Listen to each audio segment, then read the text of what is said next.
Hello. We should be live.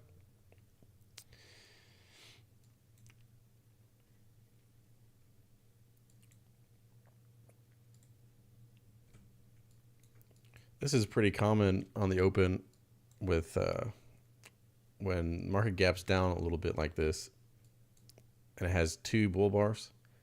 A lot of the times it will trend up for a couple hours after. And what it'll do is it'll try to trick traders into exiting their longs, like with little pullbacks like this.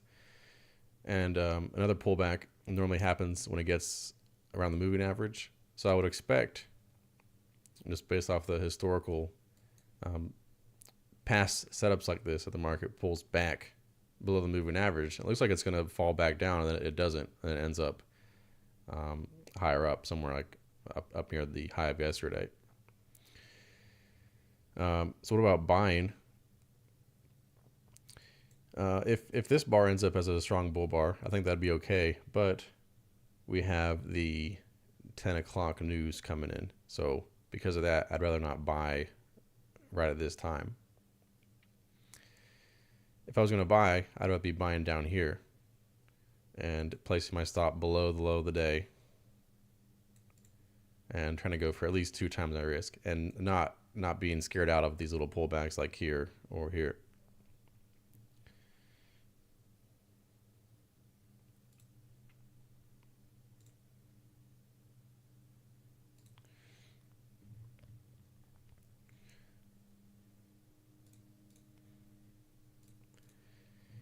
So the news we're expecting is going to be um, PMI and jolts. So I mean, not really, you know, not really very big news. It's just there's a good chance of volatility at that 10 o'clock bar. So I'd rather not be, it can go up and then go down, and then kind of stop. That's normally what happens. It'll have a little jump in volatility, and then it doesn't really have an impact for the rest of the day.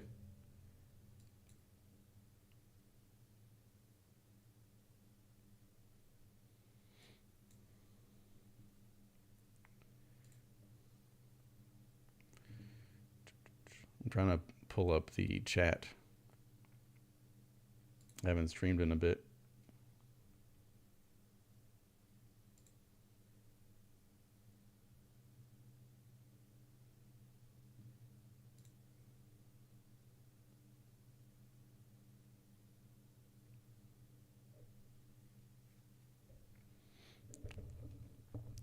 So normally, I think it'd be okay to buy above this bar or even buy the close. And if you plan on using a wide stop and scaling in, but just with that news coming up, I'd rather not.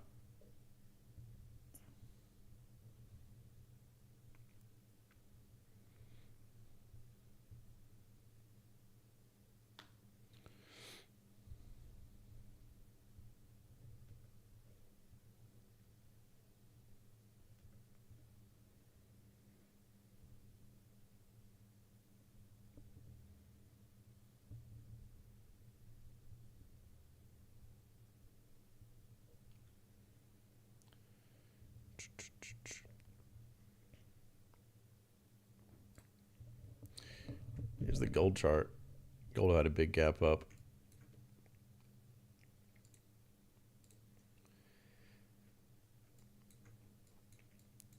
Daily chart just been kind of sideways for a couple months now. I mean, this has been following a much larger bull trend. What this might end up being is a final flag. So final flag is after we've had a strong trend. Now we have this sideways movement somewhat late in the trend. So we might have one more leg up that ends up reversing back down. So we have one more push up, then that pushes back down into this range, and then from there we either go lower or we retest back up again. So I would expect something like this, where we do end up breaking above this, but it's just it's a final move up. It's not the start of a new bull trend up to 4,000, 5,000.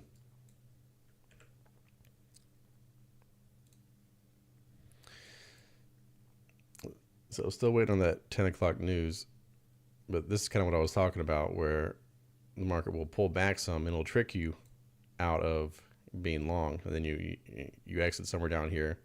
But really, these are just these little traps that are going to happen within the bull trend up. And it really is pretty common when you get a couple bull bars in the open. Then, if the market's going to end up here, you will have lots of these little bear bars that come down with these tails, and it scares out traders.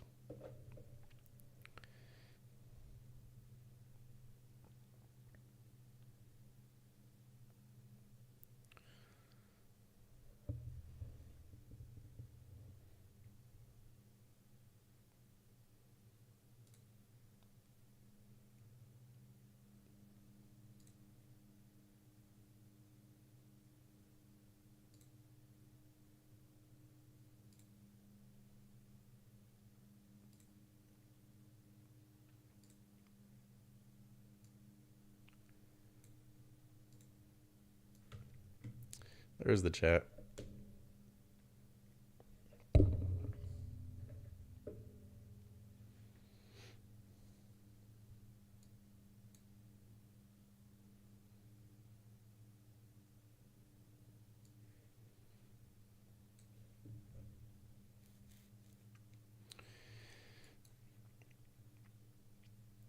So news coming out any moment now. 30 seconds. Like I said, it's not really an important news event. It's more of something just to stay out of until it happens. So stay out of it, then let 10 minutes pass, and then you can start looking for trades again. So if I was outside of that news, and if I was doing anything, I'd rather be long here.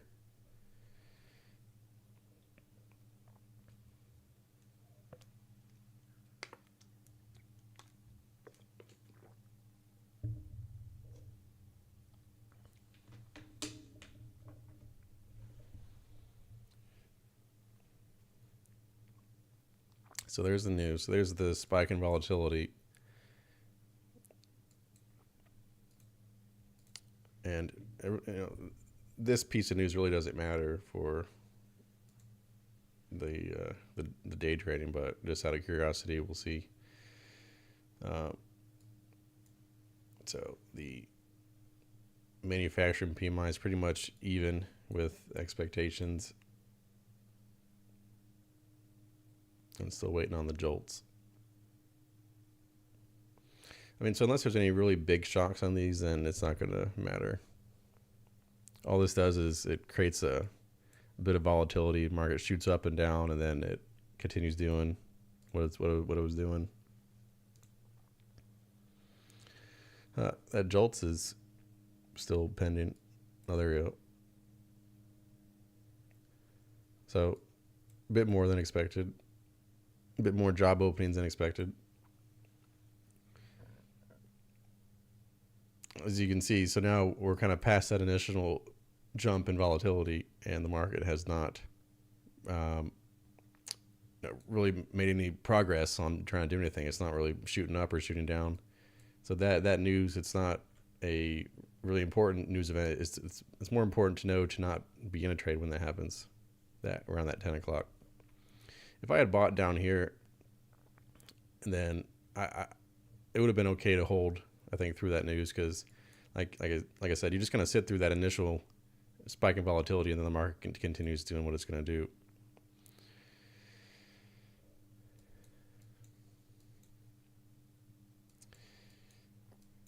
I don't think there's been an example too recently where we had a gap down and then two bull bars, but it's kind of a pattern that I've picked up, and it.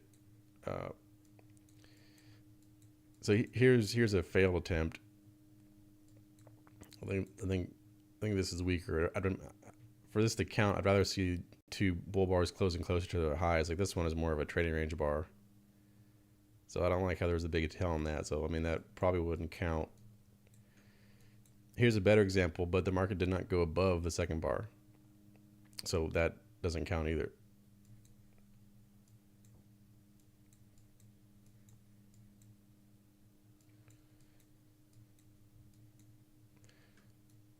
All right, So no examples in June, but it's usually at least one a month or more. So here's our example for July then. So this is all pretty common. You have the trap by the bears trying to go lower here, then they try to do another trap here. So it's getting people that are long, but then they move their stop up too closely, and then the market ends up somewhere up here.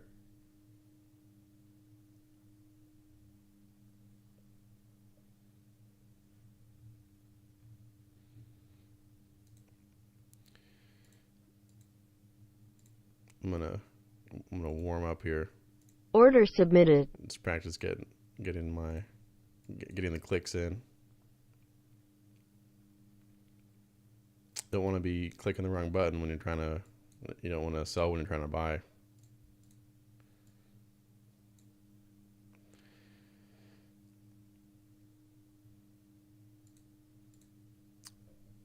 And the most important thing, obviously, is knowing. Order filled.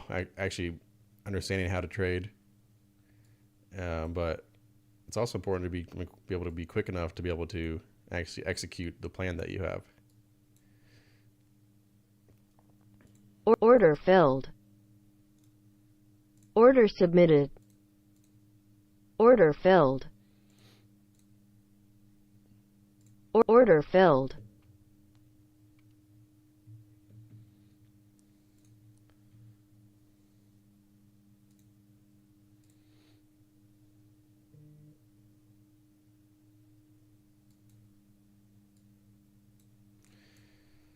Here's oil. I think it's been I mean, to me, I'd like to buy if it gets down to around 62. That's kind of been my plan. So we have a strong push down, pullback, and a small second leg put us around 62. It also put us around the apex of this triangle, which it's not too clear, but I think I would draw the triangle something like this. And what you'll get a lot of the times is the apex of these triangles, they end up as support and resistance later on. So maybe 60 would be a better price to buy at.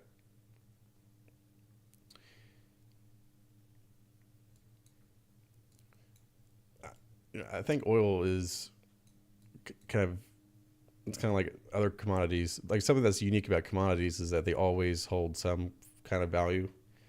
Like a stock can go to zero, but like cotton, it's not going to go to like oil.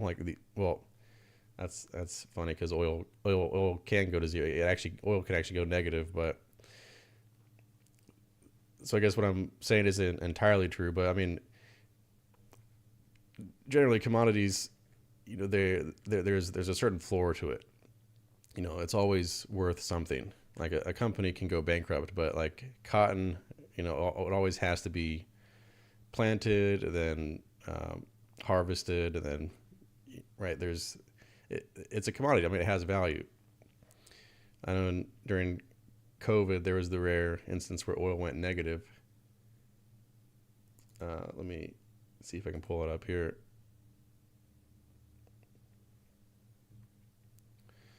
But, right, I mean, it's like a once a century event where oil might go negative. Let me see if I can pull up more days here.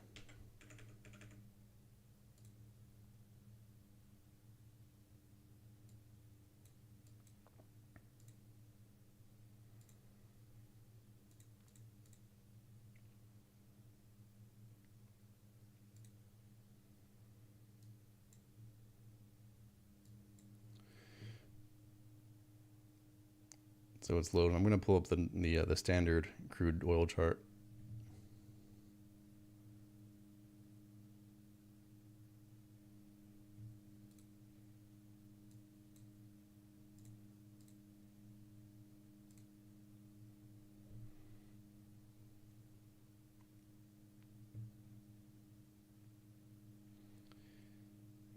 Well, I guess while we wait, this is the monthly chart. You can see there's a bit of a triangle on this monthly chart. Line up through there, down through there. I'm kind of right in that middle. All right, so here we go. So crude. Look at the. Let me move this out. So there's the price chart. Their oil is, it went negative. Depending on the different contract, it actually went to negative 37 on the West Texas Intermediate.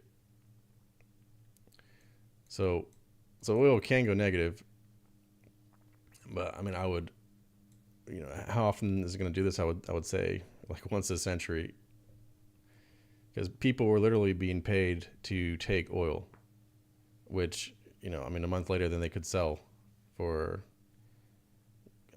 I mean, huge profit. So that was a crazy event. But my idea with, like I said, like, I mean, it's a commodity, so if you buy it, you could continue to buy lower, and there's going to be some kind of floor. There's going to be some kind of natural floor to it. Unlike a stock, which can just, I mean, literally just go bankrupt, but like crude will always hold some value, outside of this once a century event where it goes negative. But even then, I mean, it went negative, but then it rebounds back. So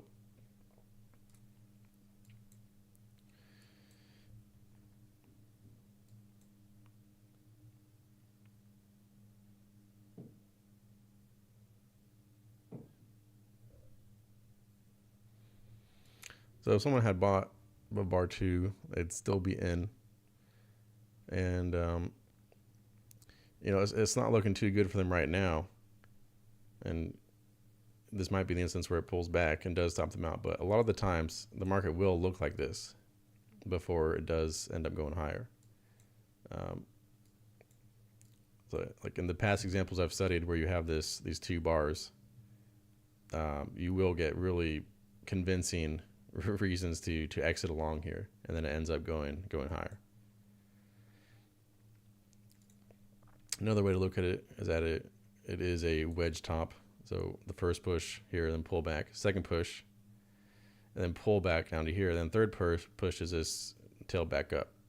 So that'd be a wedge top, wedge reversal. So it'd be okay to sell here if someone's willing to swing trade. So I wouldn't want to scalp here and go for a scalp profit, but if I'm going to sell, I'd rather go for a swing trade. I think the potential for the reward is there. Like you have a large distance of reward, and also the odds aren't all that great. So that's kind of the math says you should try to go for a swing trade.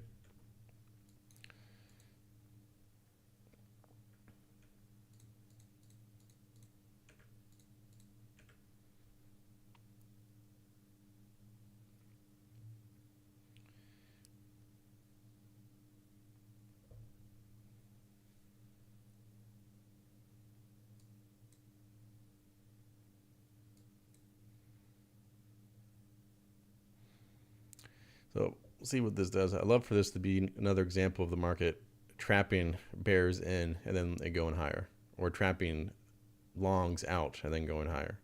Because it's just so common when you get 2 bull bars like that. Then the market will do this around the moving average.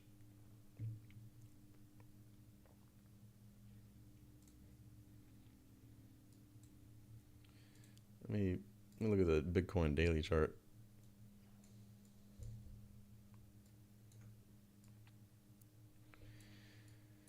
Bitcoin sideways, gold sideways.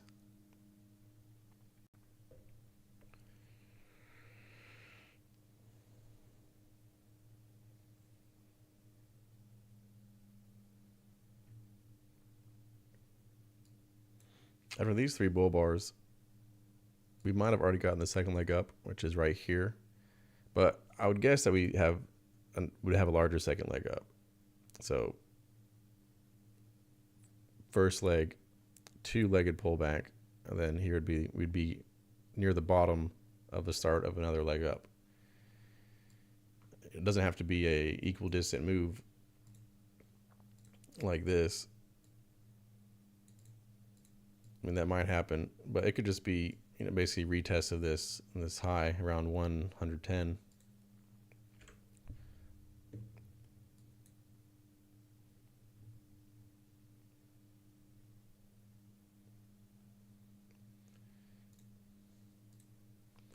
We can look at this as a support and resistance level, but maybe starting all the way back to here, you can see how it had these touches. I mean, really all the way back through here. Market got above it here, acted as support once, twice, broke through it, but then failed to break through. And so that's potentially a trap, and then be reasonable to think that we might have a second leg up here. Also, you can look at this as a larger pattern, as a larger bull flag. So here's the channel up, and then here's the flag. So bull channel, flag. We're right at kind of a critical point here where a breakout might be happening soon. So we would want to see the breakout occur and then ideally get a little pullback to test the top of this. And then the market would head higher. Other outcomes, it might break out and just spike up without having a pullback. And then the third outcome is we would fail to break out above here, and then we would come down and test the 100, this level, or the 100,000 level.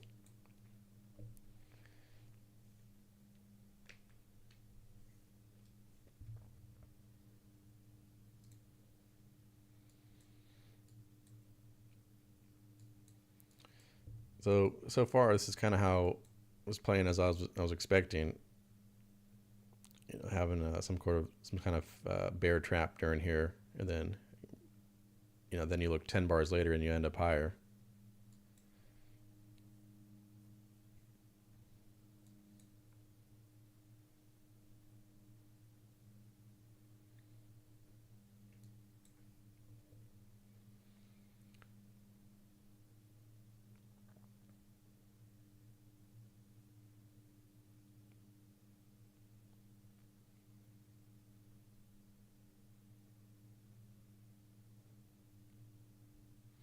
So if this bull bar stays about this size and closes like this, then I would buy above that.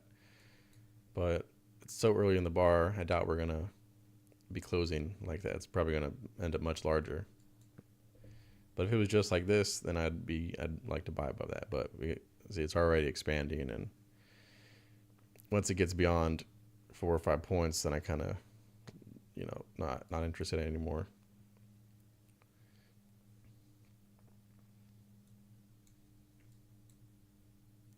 There's a lot of power in getting a follow-through bar.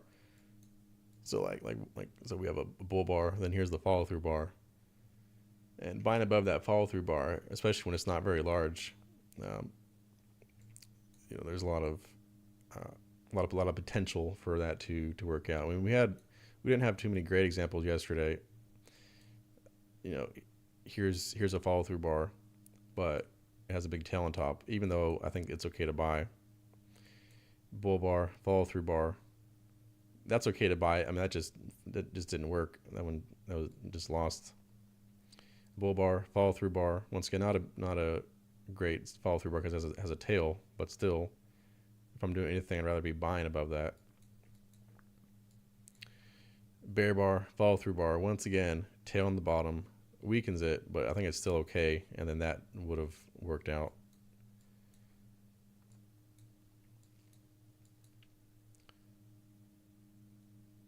So, I mean, at this point, I think it'd still be okay to buy above this, but it's kind of on the upper end of the size that I would want. I'd have to risk more than 5 points to buy above that.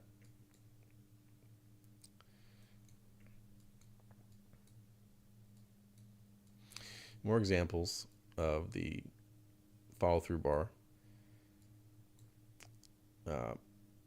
Couple through here. I mean, the one that I really want to point out is this. So you can see bull trend, double bottom, bull bar, follow through bar. Nice looking follow through bar, not too large. It's about 2.5 points. Actually, might be a little. You can consider it a little small, but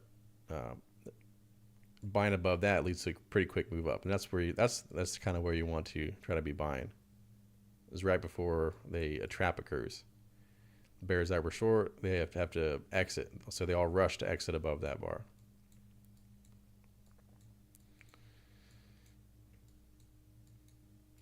Bull bar, second bar, traders rush to exit. The bears had a chance. I mean, selling through here, we don't know what, at this point, we don't know what the day is going to be like yet. The bears will sell. Maybe it's going to end up testing the close of yesterday down here, and then they end up taking, they end up saying, oh, we're wrong. They take their relatively small loss here, and they rush out.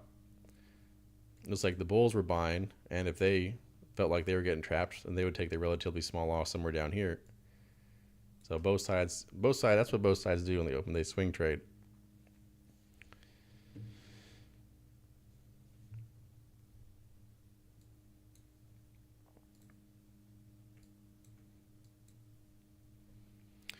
Yeah, so definitely wouldn't be interested in this now, even if it closes back up here. So I just won't even consider anything here. Even if it closes back up, I'll just say it's too large, and then the range has been too small, too close to the overnight high, which is this green line.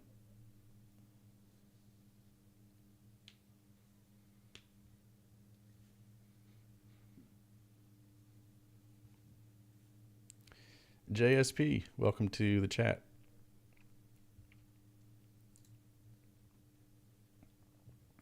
How's your morning been going?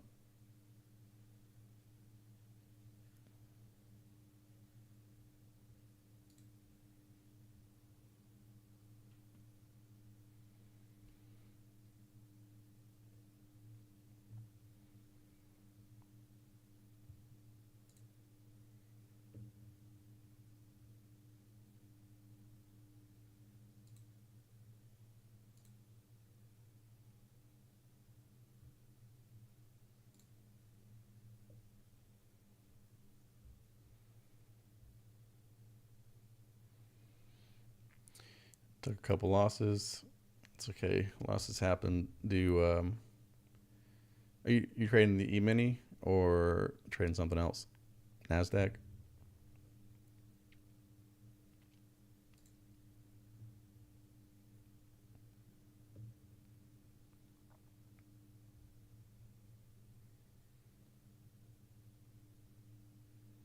Gotcha.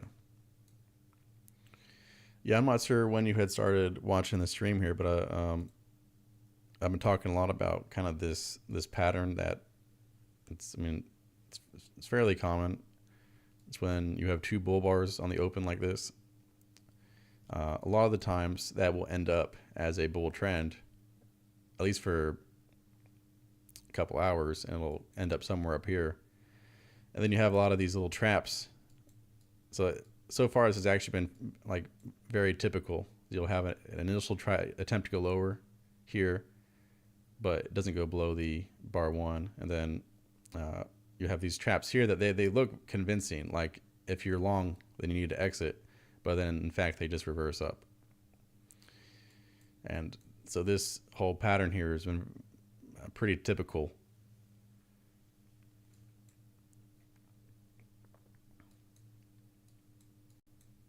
We had the news at 10 o'clock. The news is that 10 o'clock news is usually not important, but you just kind of want to stay out of a trade because of just that initial volatility.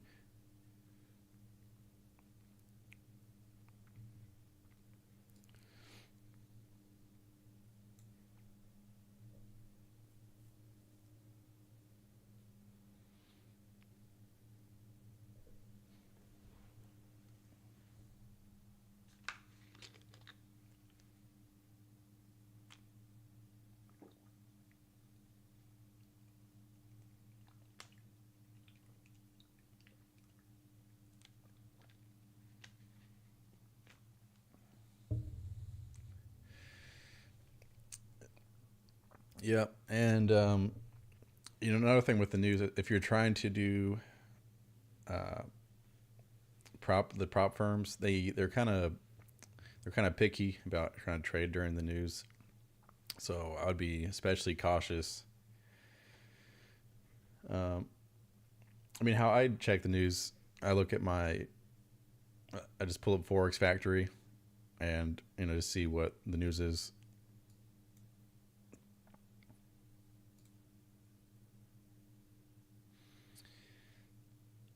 I mean, it can be easy to forget, but something that you want to get in the habit of always being aware of. And the news, like, it's not to me. The news isn't uh, a well, it doesn't invite me to trade. When I see news like, oh, there's going to be big moves, I want to go in and trade. It's actually the opposite. It's more of like, oh, if I see news, make sure I stay out of it, and that's a good rule of thumb.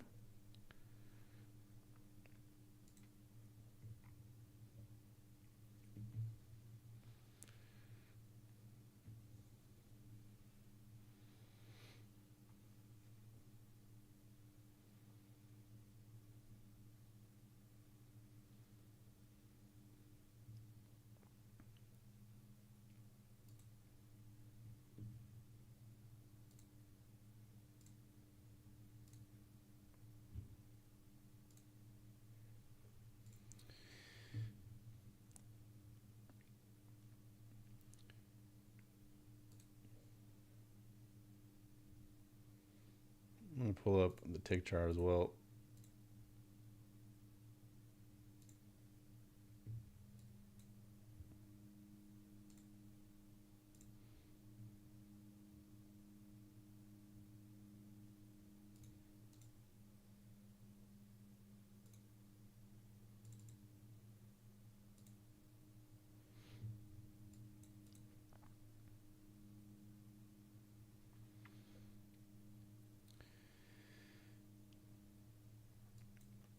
So I like watching the tick chart as well because you can get more granular.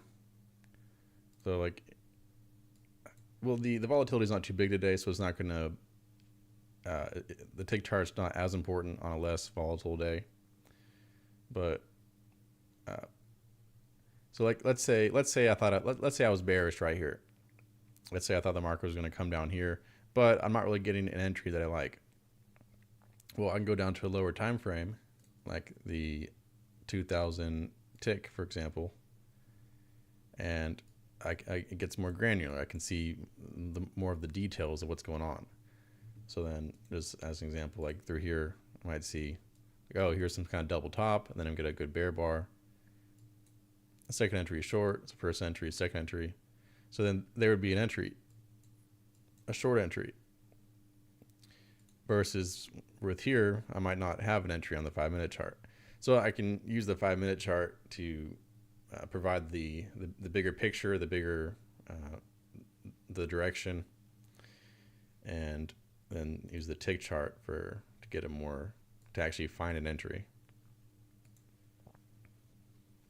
But you could do like a 30-second or a 1 minute chart as well. I just like I've just used the 2000 tick a lot. What I've learned is that the 2000 tick chart is more close to the I don't know. It tells you a more complete picture than a time based chart. Because a tick is every time a trade takes place. So every time two parties meet and make a trade, then that is a tick. And it just seems to leave a better tell a better story, like leave a better footprint than what a time based chart does.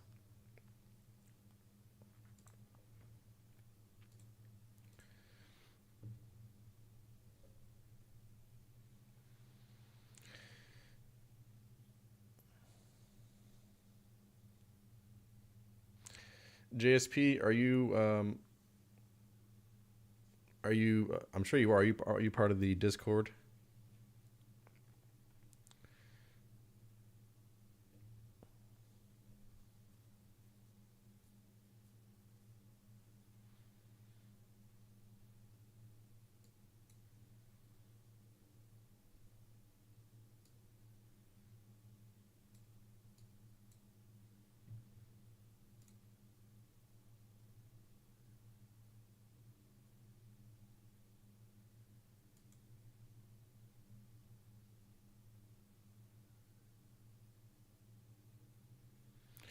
I actually was getting thinking about getting short here, but that bar now I think the bar is too large for me to do a scalp on.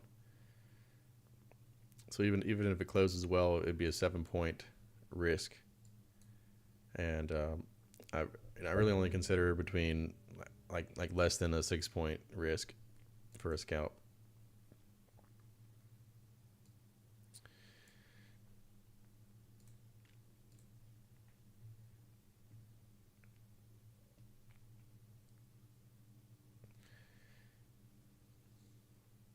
Yeah, if you'd like to join the Discord, that link in the description, that should work for you. So if you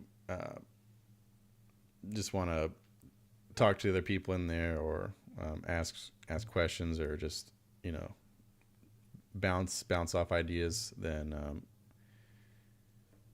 that's a way to contact me or other people, you know, outside of YouTube.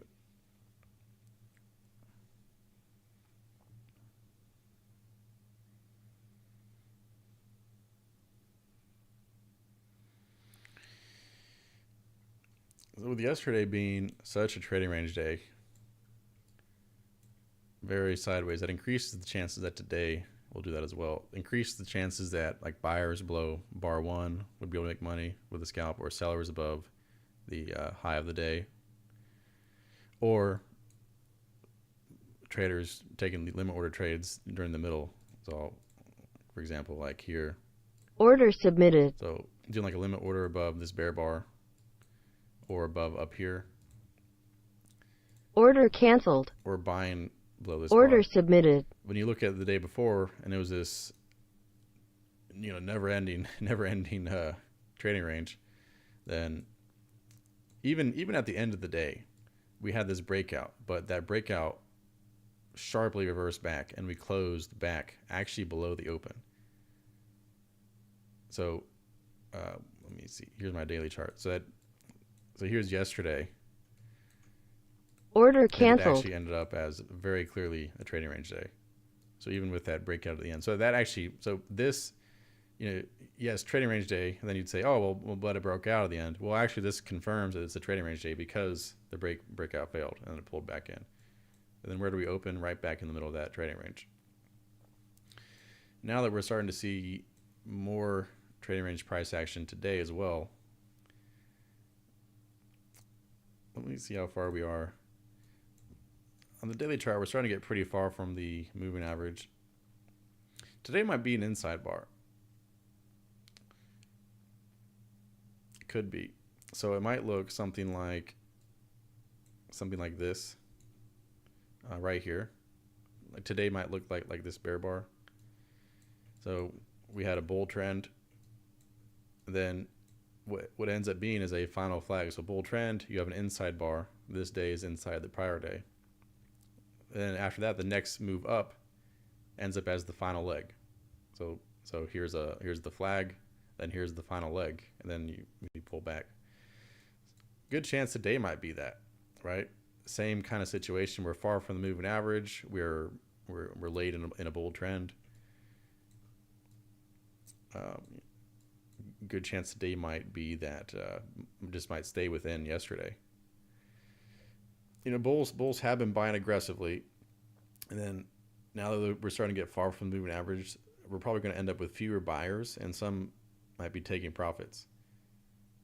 So you kind of just end up with this trading range type market, and that allows the moving average to move up, and it pulls the moving average up. So it kind of allows price to come back to the average price. So I would not be surprised at all if today is an inside day. So we don't go above this high or below this low.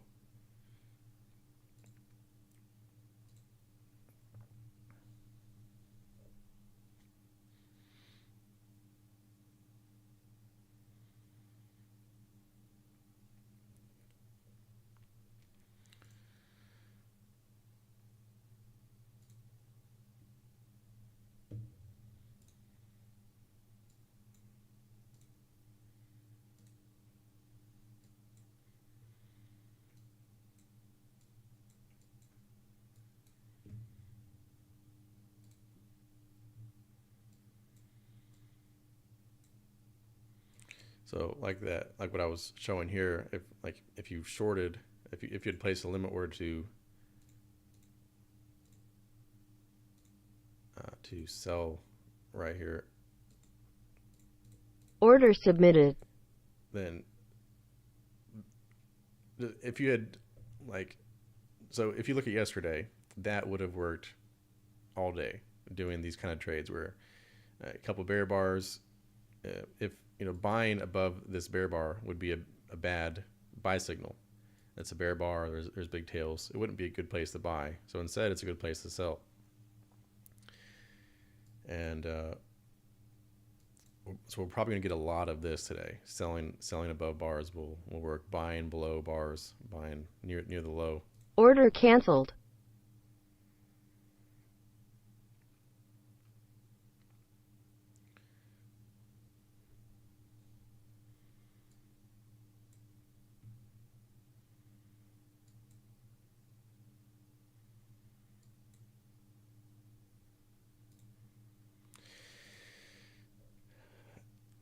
The trouble is,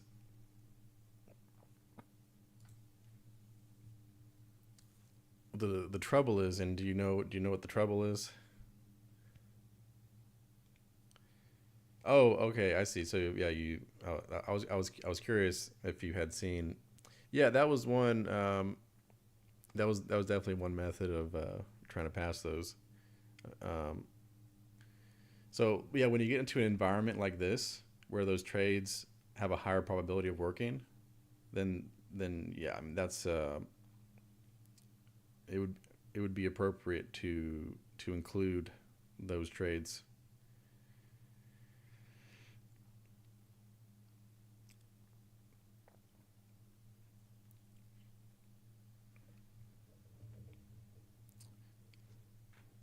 Let me let me show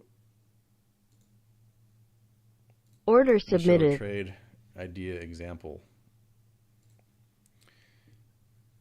So well, okay. So I'm just gonna go ahead and just put it in so you can see the bracket. The bracket order is what I want to. Order filled. So let's say I say it's a trading range and I'm doing limit order scalping. So I'm trying to sell above stuff. And one thing that someone might do, so they're going for 2 points, and then they'll put their stop far away, and they say it's a trading range day. Yes, we might come back up here and test up here, but these breakouts are likely to fail, and then we'd pull back in. So I could sell here and sell more higher, and that is, I mean, that's reasonable. That's logical. As long as your total risk, like if you're actually risking up here, make sure that total risk is not more than what you'd be willing to lose. Like this needs to be whatever your standard risk is or less, which means you need to trade really small if you're doing this. But do you know what the Target filled. what is the trouble with doing this kind of trade in our current market?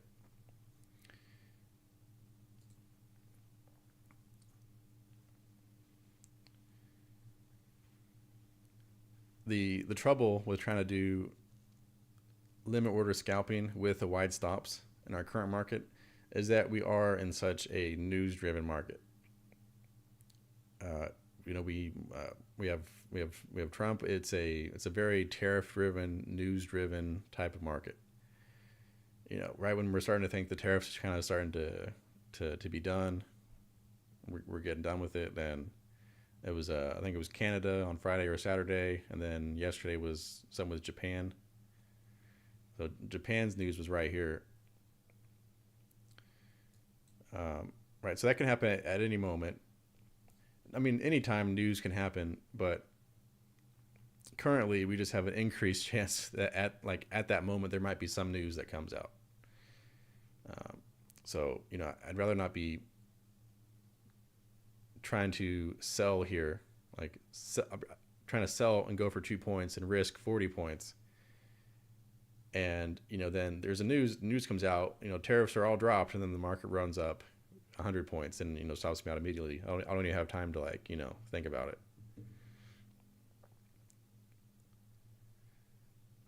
the idea with Order submitted. wide stop limit order scalping Order filled. is that you really don't want that stop to get hit. The purpose of the wide stop is so that you allow yourself room to for the market to move around. So let's see. Let's say all right, let me just close this. Order filled. So let's say I was looking at yesterday. I said, "Ooh, might be a trading range day. I'm going to sell above this bar here."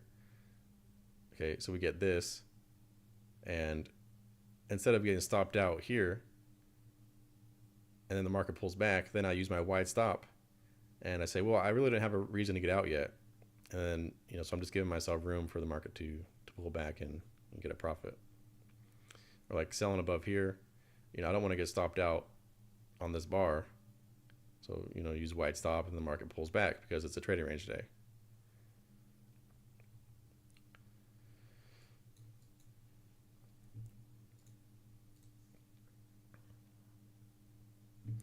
Um, 30% pass rate. Yeah, I mean that's in line with expectations, I would say.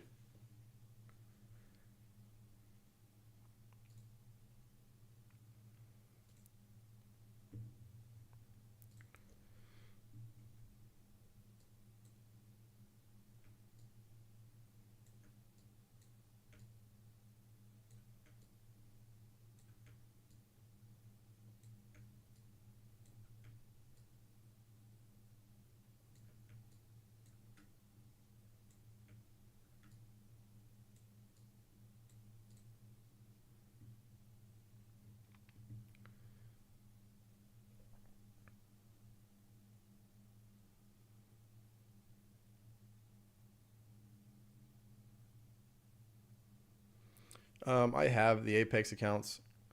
Uh, so no, I really don't mess with the prop firms anymore. I think the math is too against traders.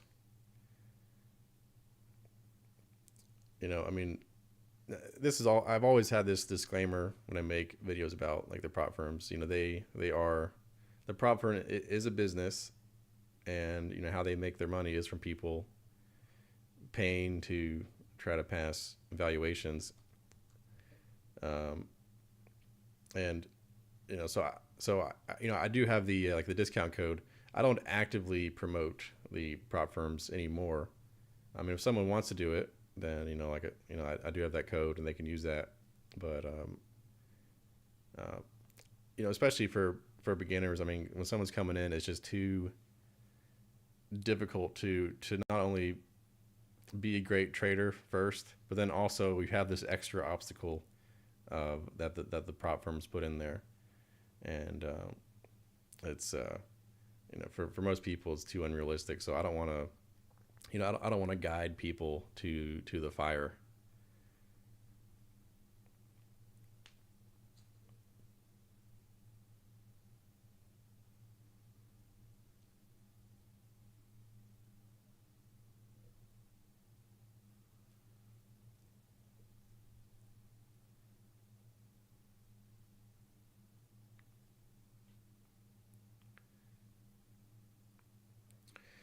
So my idea of the market being bullish and coming up to here, I think that's over now.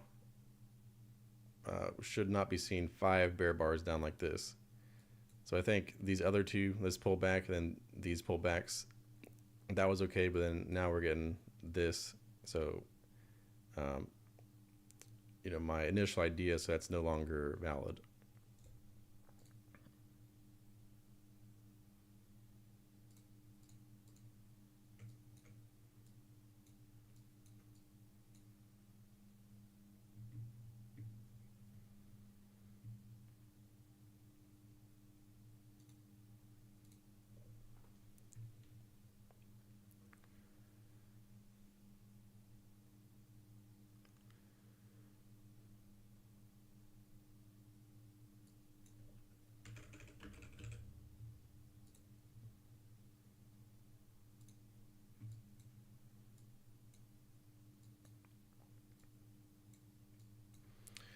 What I like to do on the lower time frames is draw in these support and resistance levels. It's like I'm on the 2000 tick chart now, and you'll find these levels where you see multiple tests of the same level that you don't see on a 5-minute chart. So like now we have this, it's resistance above. So let's say we got maybe another test here and got a reason to sell, then that could be a good swing short. Or if it got above this and then double bottomed at it, then potentially look for a swing buy. So if you let the 5-minute or the larger time frame guide your direction, and then you can look for entries on the lower time frame.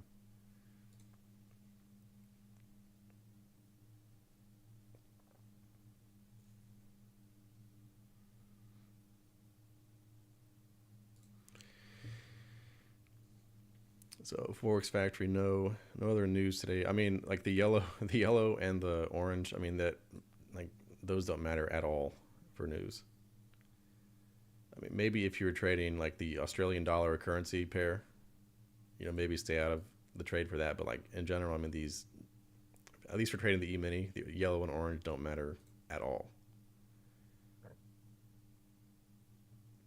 mean, even stuff with like this red flag event, but it's this non-farm employment, like that matters, but like only for like the 10 minutes after, like that only matters during like that 5-minute bar. Like it's really not gonna, it's unlikely to really impact the day.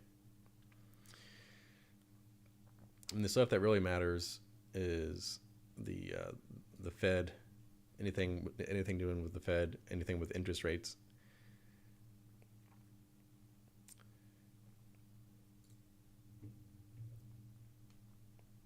I mean, interest rates is the most important thing. Like if interest rates are going up, the market goes down. If interest rates are going down, the market goes up.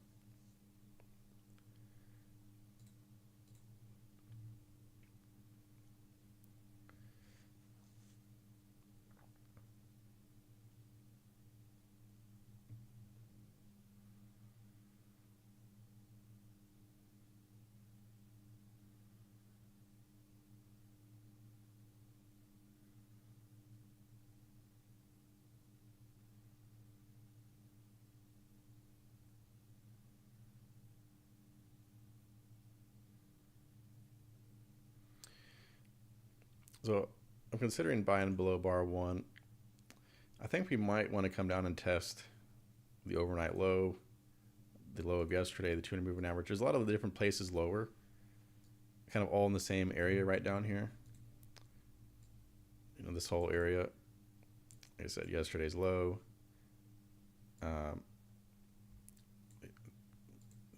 So the overnight low actually turns out to be kind of an important support and resistance anyways. There's several different touches over here. And then we have the 200 moving average below as well. So if I have a clear target down here like that, I'd rather not be buying here, even though, so far like a 2-point scalp would have worked there.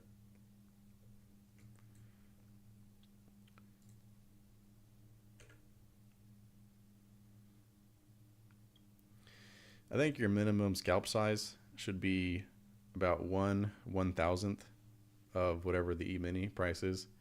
So, I mean, right now that'd be at 6 points. I think 5 points is okay. That's what I go for, 5 points. It's like when the E-mini was 2000, I think the scalp should have been 2 points. And when the E-mini goes to 10,000 one day, I think your minimum scalp size should be 10 points. Or maybe like 8 or 9.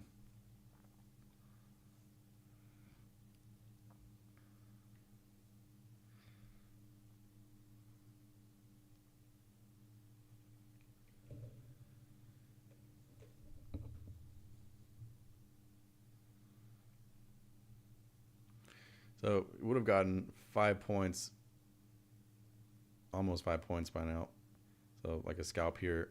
So yeah, so there would have been 5 points. Like I said, if I ever see like a target, like to me it's pretty clearly there's some targets down here.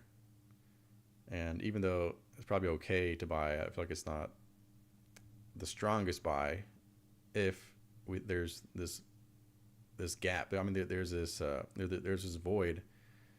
There's about 5 points of a void before you get down here. So I feel like it's better to wait instead of buying here, and then you have to make a decision somewhere down here.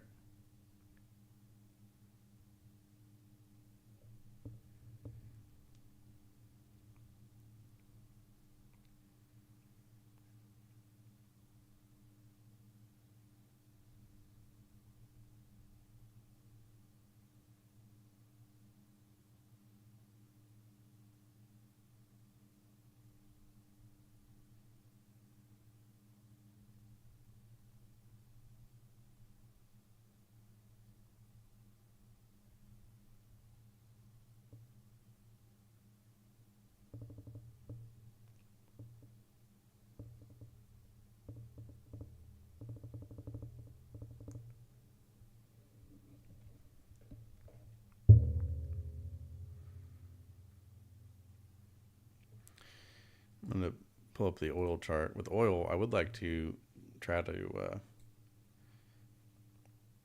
buy lower at some point.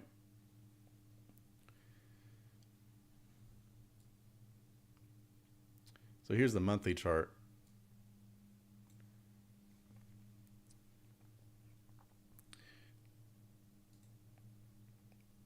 I'm not sure if you were in the room when I was talking about this, but oil, if you see here, if you look at the oil chart, where you can see it actually went negative back during COVID. Looks like that was during April of 2020 during COVID. Oil actually went negative. So people were being paid to take oil. So I mean, that was a crazy time. But I would like to buy oil at some point just as a scalp. Like, I've been talking about buying at 62, maybe 60. Probably buying at 50 would be even better if it gets down there. And the thing with doing that is you can buy it. So I would do it on the micro crude. So not the full crude. I would do like a micro crude. Then $1 is worth $100. So let's say I buy at 50. So I'd buy at 50, scalp out at 55, and that would be a $500 per contract with that. So I buy at 50. Let's say it goes down to 40. Well, I'd be down 1,000. I'd be very comfortable buying more at 40 or more at 30. And as long as you can trade small enough, then your total risk won't grow that large.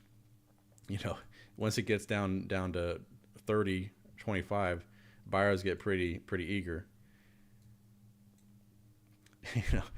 Oil's not going to spend too much time below 30, and especially not much time below 0 like it was over here.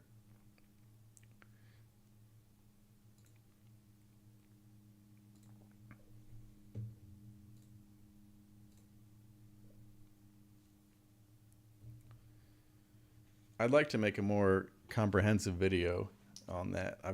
I've talked about it. Like I have a video on what are futures, kind of a beginner guide to futures. And I touched on the oil going negative, but I think it deserves a complete video because it's really a fascinating moment.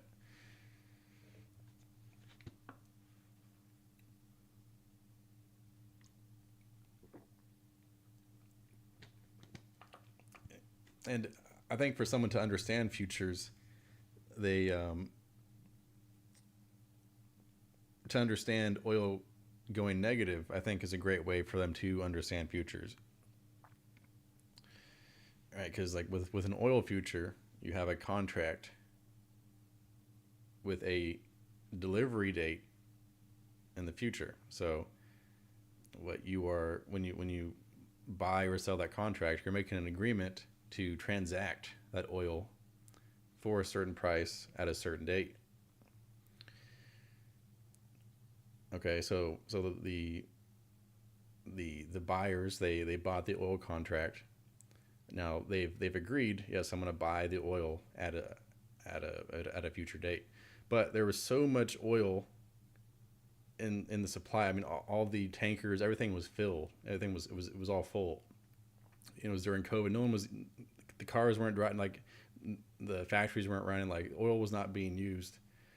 But you still had this new oil coming in, and you had people that had bought the future oil futures contract. So they had an agreement that they had to accept oil. They had to take delivery of the oil.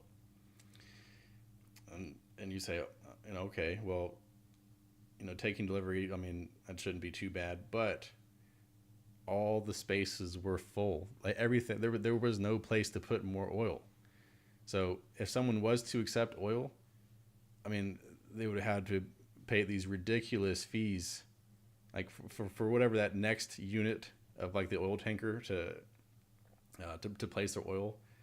I mean, it would bankrupt them. Like the fees to find that next place of where to place the oil would bankrupt them. So instead of if they bought this oil contract, instead of going bankrupt when the delivery date comes, they say, I'm going to sell the contract because I can't take 1,000 barrels of oil or whatever.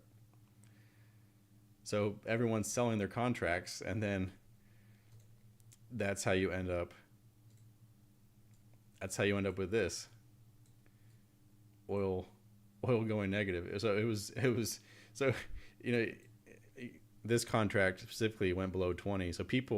So someone was looking, oil was negative 20, and it was cheaper for them to sell at negative 20 than to hold their contract. So it's really a fascinating time, fascinating moment. And I do think understanding it does fully kind of complete the understanding of like what a futures contract is.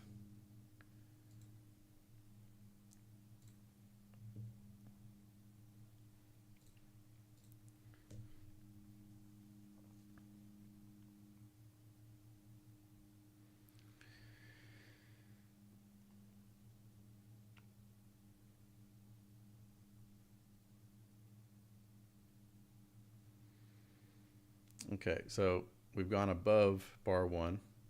We've gone below bar 1.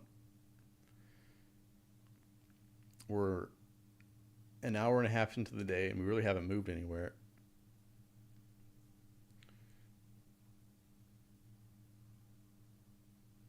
So good chance today will stay as a trading range day. And I think the most, like outside of, a sudden piece of news, I think the most either side can get is doubling this initial range. So we can see this range isn't that large. Like, so this range is about half the size of yesterday's final range. Whenever you get a range that's about half the size of what ranges have been. So let me take this and we'll compare it to some days last week.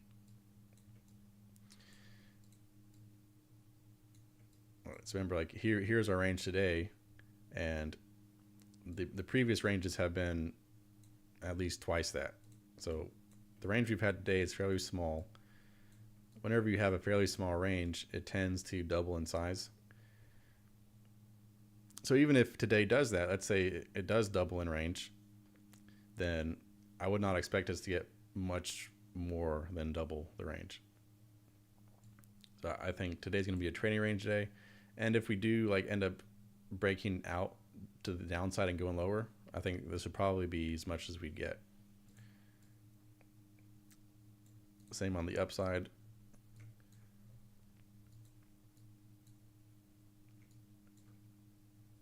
If we break out, probably not going too much above yesterday's high. Especially looking at the daily chart. This is, we're way far from the moving average. What we need to justify the price being up here is strong buying. If the price is above average, then we also need above average buying to justify that, and we're not getting that. In fact, We got a bear bar with a big. We got a bull bar with a big tail on top, followed by a bear doji, and so we're not getting that above average buying. We're actually getting pretty average trading. So whether we whichever way we break out, I don't think we're going too far. I think the market's going to let the moving average catch up here. So yeah, I think I'm leaning pretty heavily towards trading range.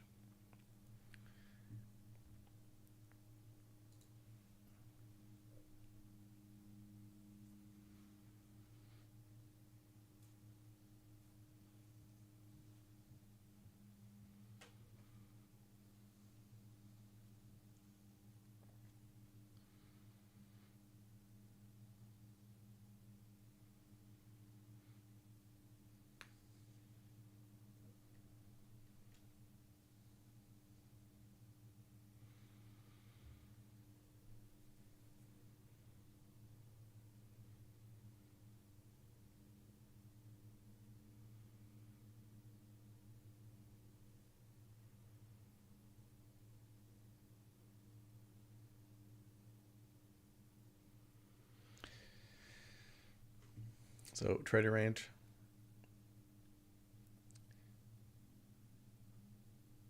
If I sell somewhere here, I'd be selling somewhat low in the range. So say it goes above this bear bar, that would be the the middle of the range is here. I'd be selling in the bottom third of the range. I'd rather not be selling down here. I'd rather be buying. So probably not want to sell above that bear bar.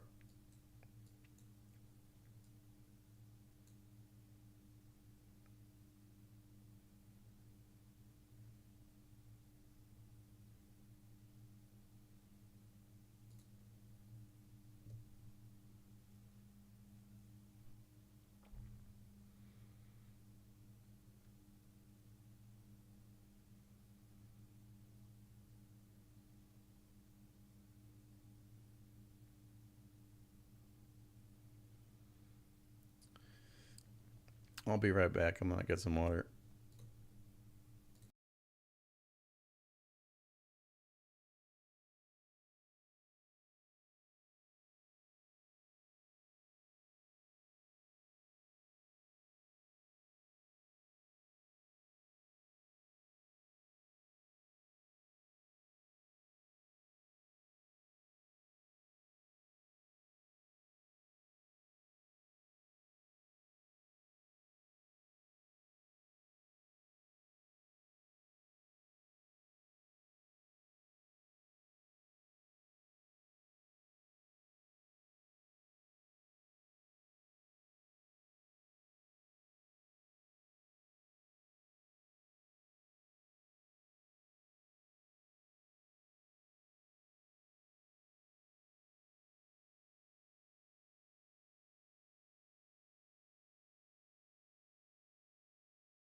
I was talking about how I'd rather not sell here because we're low in the range. It's not necessarily a bad sell. The reason I'd rather not sell is because, uh, I mean, let me Order just take filled. this sim trade. I'll show you the back order. So if I'm selling in here, and it might come back to the top of this range, right? Like I'd rather just not have to risk that much. I mean, I'd rather be selling up here. It's better. It's better for your entries to be up here instead of down here. Order filled.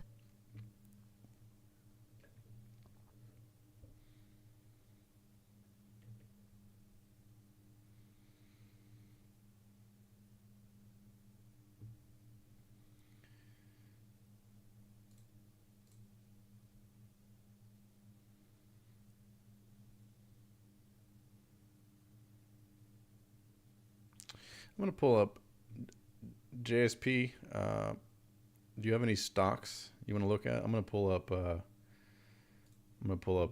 Just pull up some stocks. We'll just look at some stocks.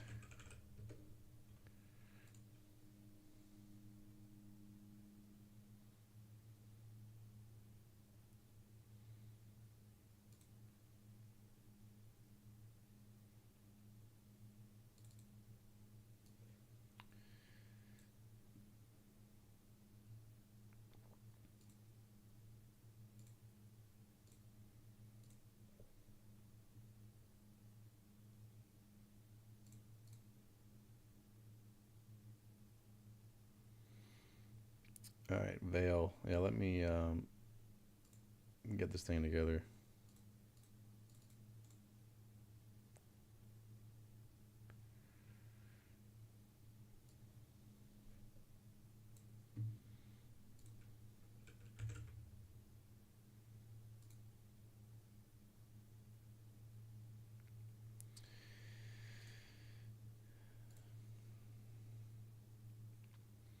So what does Veil do? Minerals, minerals and steel. I guess not that it really matters for looking at the tentacles, but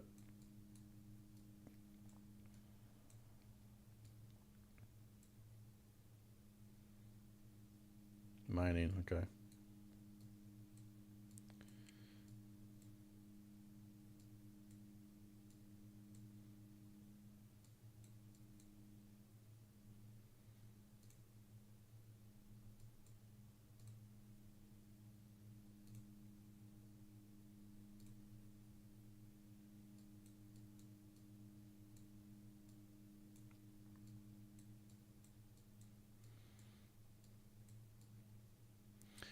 So on a pretty zoomed out point of view, and I got the weekly chart up. Kind of what catches my attention is this triangle.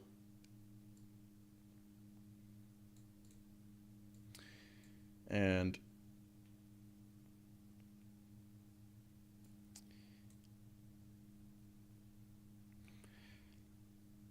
a lot of the times with the triangle, the first breakout fails and normally comes back and tests the apex of the triangle. So I'll draw the apex here.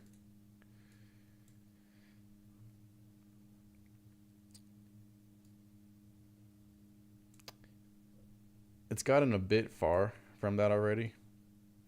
So in this case, that might not hold up. So I wouldn't. So like, since we've already had so many. Let me zoom out more. Maybe this will be able to, because you kind of, when you look at patterns, you want to look at whatever the largest time frame that you can see the pattern on. So clearly a triangle. Often the first breakout fails and then the market comes back and tests the apex of the triangle, which is right here. And then from there, either it continues down or it reverses up. So when looking at the monthly chart, looking at the monthly chart, then that's what I would expect. I would expect I would expect this whole move down as a breakout to fail, and the market comes back, tests the apex, and then from there it either continues down or goes up. Let's zoom in. Let's go back to the daily. So like, would I buy? Would I just blindly buy now, knowing that? No. But if you can find a nice buy setup, maybe that's where you could put your profit target at. You know, if you're willing to do like a multi-month, you know, trade with it, like or multi-year.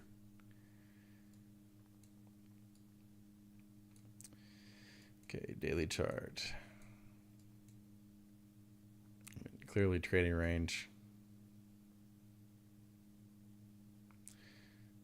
It's a fairly tight trading range.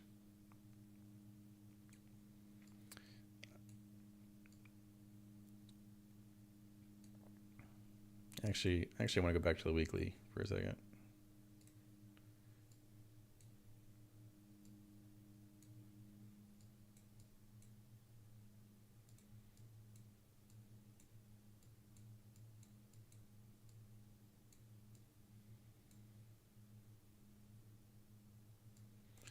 I mean, so yes, like bear channel here. No, I don't think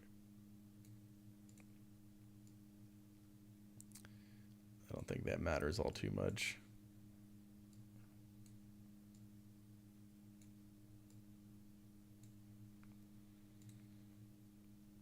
Longer term play for next few weeks.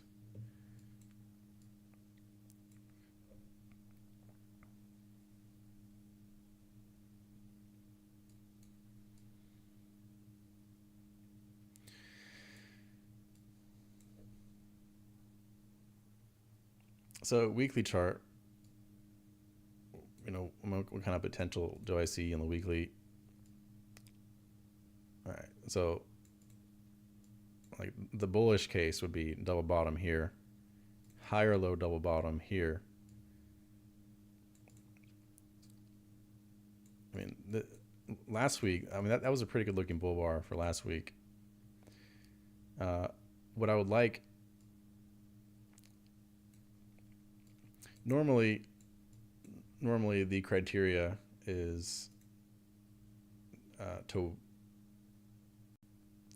I'd like to, let me find the right tool here. I'm not too used to this trading view. Okay,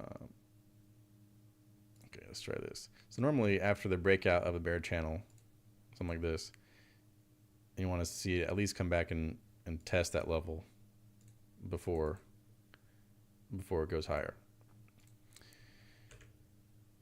Don't necessarily need to wait if you can get some good context and a good setup. So the context for like the bullish case would be double bottom here, higher low double bottom, strong looking bull bar. Then if this week ends up as a relatively small bull bar, but like it's still a bull bar, maybe it closes around like if it was this size, but you know it closes as a bull bar. So basically, if this week is bullish and it doesn't grow too large, then I think that'd be reasonable to do a swing trade for a buy there. So you'd buy above the bull bar, put your stop below. So you know, you'd risk 20 cents, and then your reward, you know, try to go for like $1, I'd say, or more. Maybe start with $1. So you risk 20 cents, try to make $1 out of it. But you need this week to close bullish.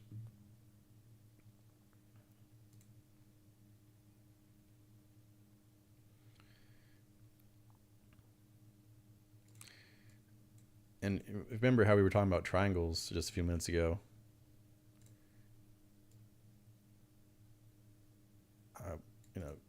You know, there's another triangle here.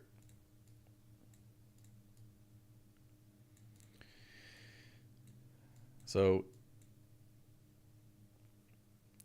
yeah, maybe look at it in a few more weeks and look how this triangle plays out, because we're clearly getting squeezed here. I mean, this is we're near that breakout point of the triangle where we're going to break out on one side or the other, but then that initial breakout usually fails and it comes back and tests the apex.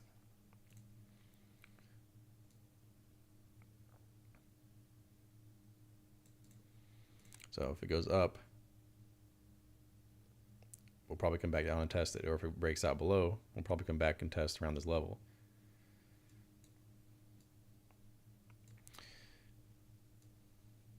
So an idea for that, maybe in a few weeks.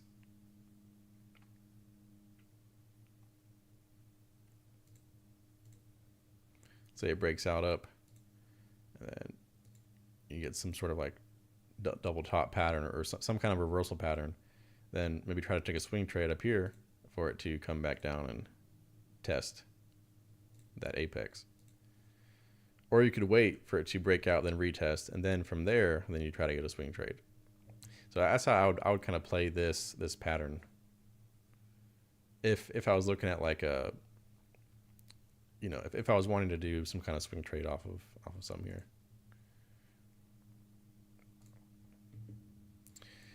Daily chart. Yeah, I mean triangles visible here as well. It definitely looks like we're at a breakout point. So would I do something right now? No, I wouldn't buy or sell. I think we're about to see a spike in volatility on it. I think we're either gonna try to shoot up or shoot down. And then probably that first move is going to end up failing and reversing back before then it tries to go the correct direction.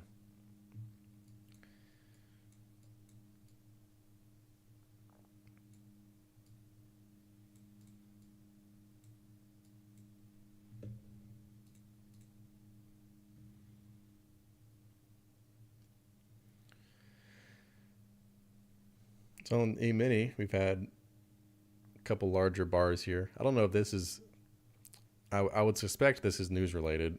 I don't know. I mean, there's no scheduled news. But when we've had fairly small bars and suddenly we get 3 bars like this, that looks a bit newsy.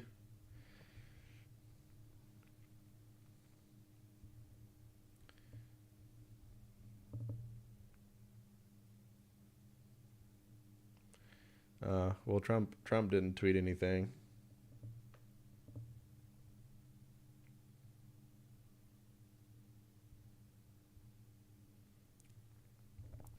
So if I was looking at this, and if I think, we're starting to get some bearishness, maybe I want to look to short.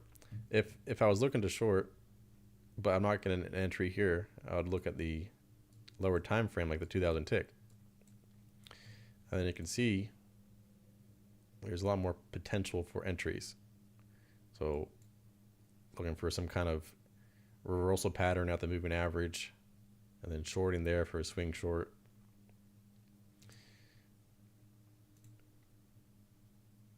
So like let's say this move up fails and we end up with like a head and shoulders top or something through here.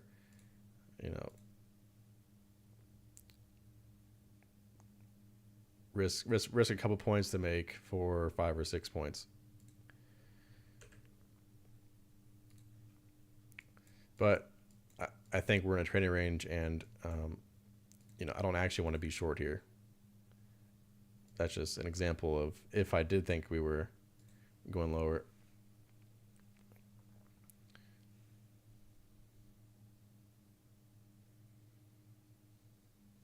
Yeah, you're welcome. Yeah, I mean, I enjoy pulling up stocks like that and kind of seeing what they might be doing.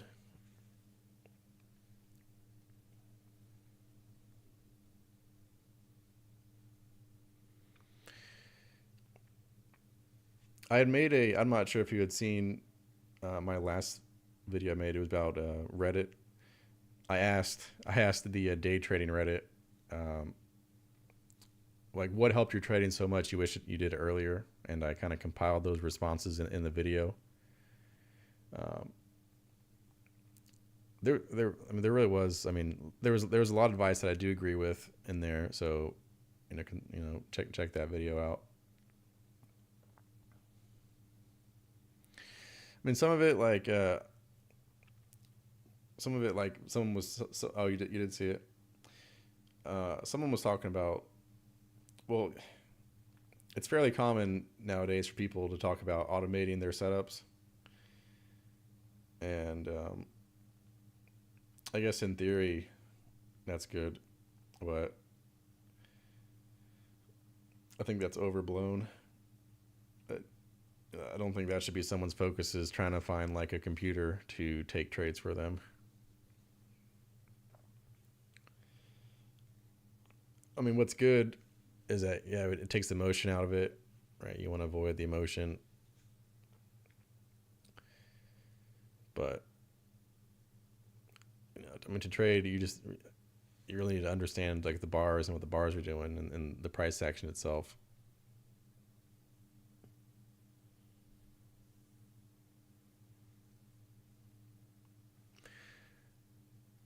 And there's some good practical advice in that, like finding the setup that works for you and focusing on that and reducing your trades. And then there's other advice that was just like, be patient,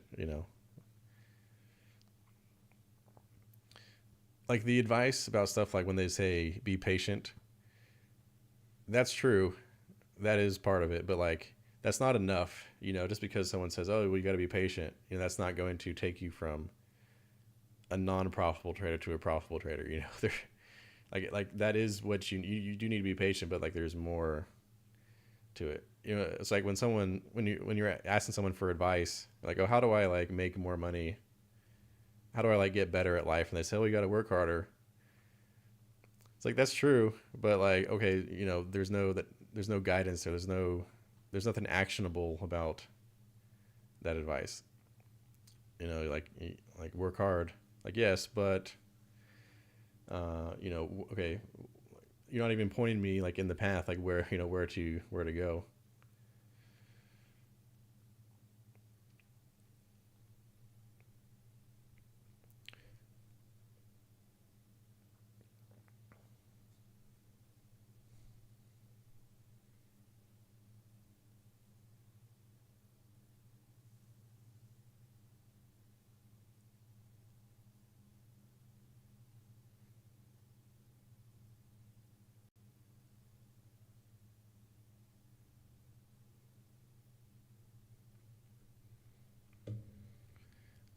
So every time we get these strong moves that quickly reverse, it just cements the idea of trading range today. Right when, like, let's now, I mean, I admit over here, I did think we were going to have more up, but you can see every time it looks like it's going to break out one way, like through here. It was looking bullish, and then it reverses here. The most bearish time of the day, right at the critical point when it was looking most bearish, and then it reverses, and that's what a trading range does. Or yesterday, the most bearish point is actually the time when it got bought. The most bullish point when it's breaking out, closing above the open of the day up here. That's actually when it got sold. You can say, well, this was looking pretty bullish here. Yeah, this was looking bullish. So what about selling this? Yes. And then look at what you need to do. So if you sell here, sometimes you will get that large move. So, how would someone make money here? They sell that close. They put their stop far away, and then they need to sell somewhere up here. It's preferable to sell below a bear bar, which you don't get. So, that I guess kind of tricky in here, but with let's say they didn't sell again. Well, they sell this close initially. They just sit through this, and then it pulls back, and they need to exit at their first entry. So they get out break even on the trade. But if someone was able to sell higher, like let's just say they sold 62.60, then they could either get out at their midpoint and be break even on the whole trade, which is what I would recommend. If you have to sit through a trade and you're scaling in, it's better to just get out of your midpoint instead of hoping that it comes back. But a lot of people will wait till it comes back to their first entry, so they take a loss on their second entry and a profit on their first. Well, they get out break even on their first entry and then with a profit on their second, and so then they end up. So that's how they end up, profiting, is they able to scale in. But if someone's planning on scaling in, they need to trade very small, because you do get this kind of stuff. You do get, like, it'll go against you 20 points. And so your risk on one trade can be no larger than your risk on the other trades.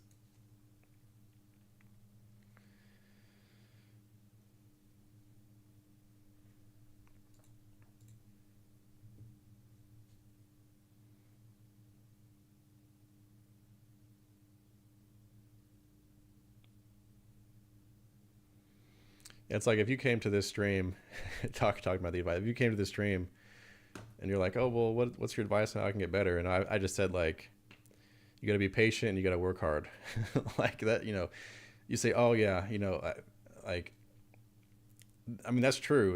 That is what is needed, but like, that doesn't give you any direction.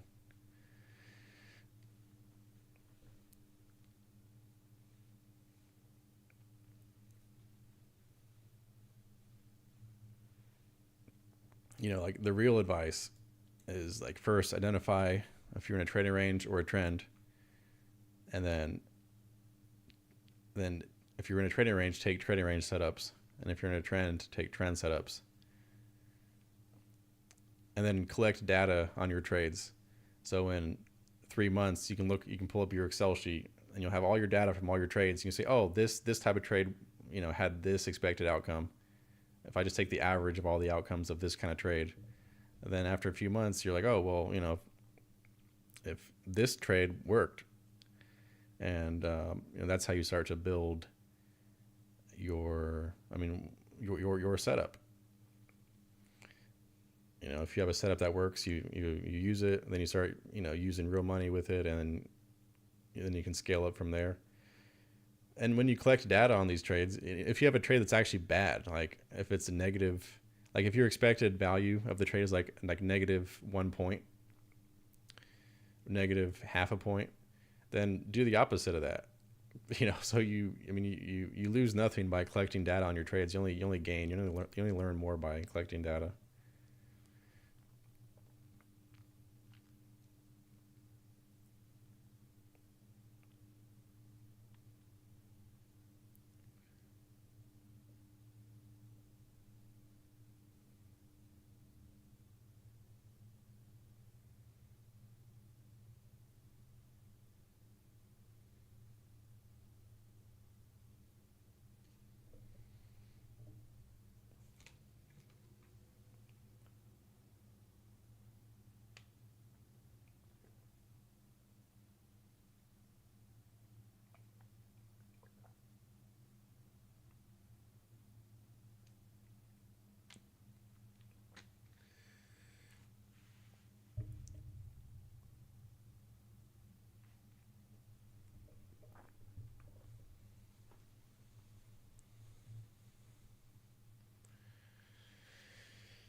So we'll see how this closes.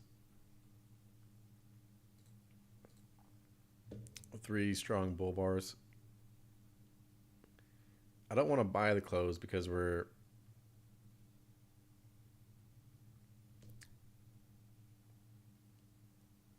starting to get too high in the range. I think it'd be okay to buy the close if you can scale in, like wide stop and scale in lower. But once again, like now that we're near the top of the range, it's probably better to sell the close of the bar.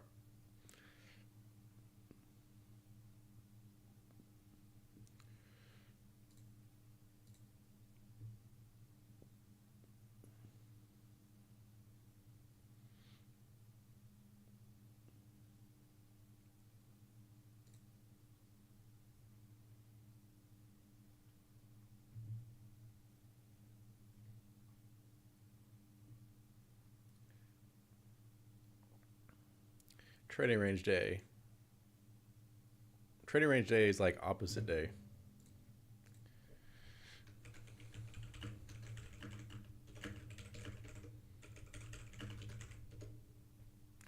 Trading range is like opposite day.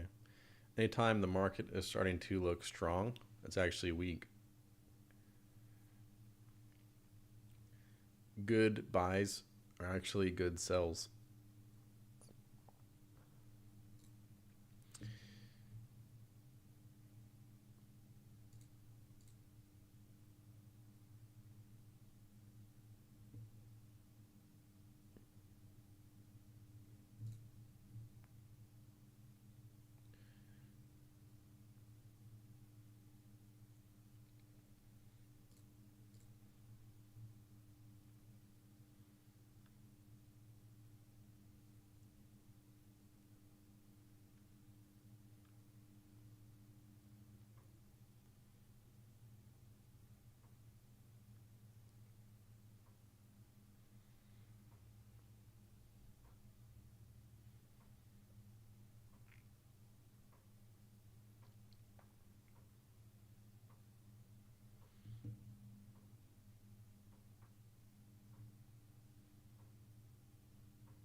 I would like to sell.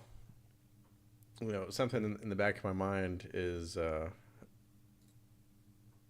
if I sell, there's like unlimited above us. If I sell, there's unlimited room above. There's no other. Once you break above the all-time high, then there's no ceiling.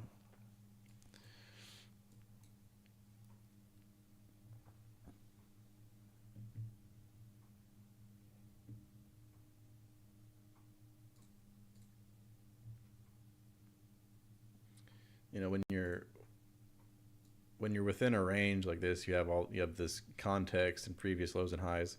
But when you're getting into the unknown, going breaking to a new all-time high, it can be risky to try to sell against that.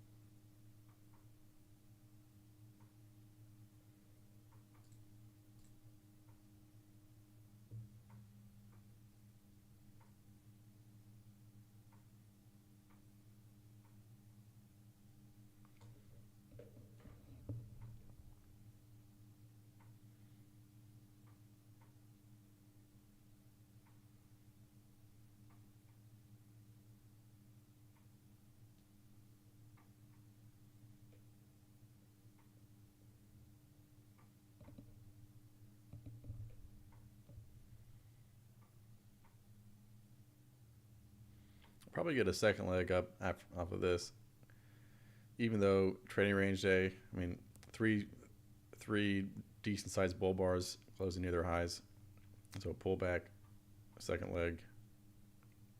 Kind of like with this, 6 bear bars, pullback, second leg, and this brings up a good point about second leg traps. A lot of times, especially in trading ranges, you will get these things called a second leg trap.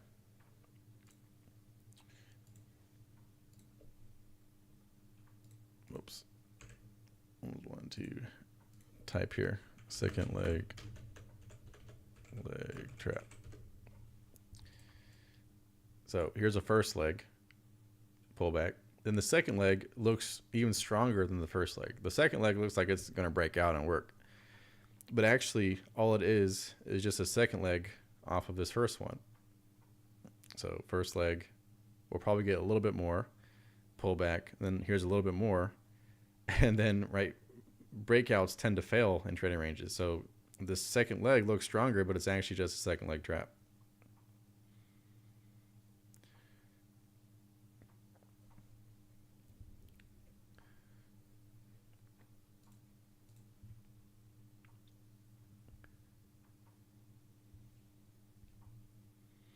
So I would not be at all surprised if we get a little bit of a pullback here and then get an even stronger spike up, like up here, that ends up reversing back down.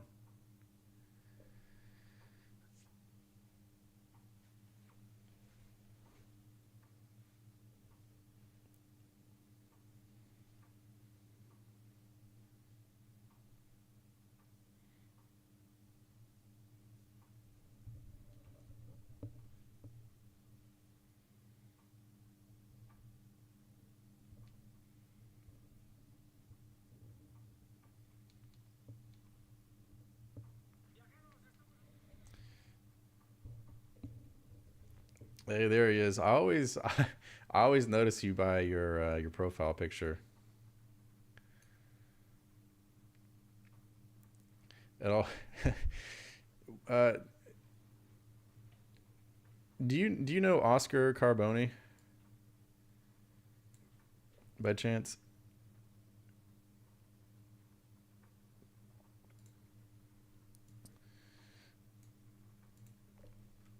Your profile picture looks like Oscar Carboni.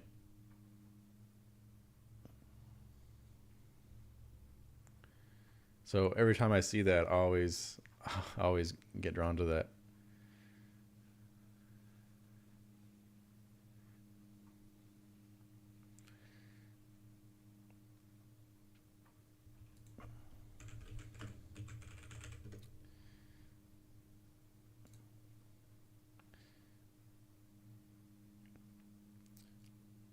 Let me see. I'm pulling up a picture of him.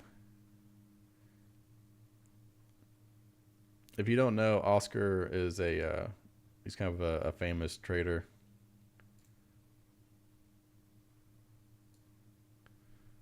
So there's Oscar. I see the resemblance.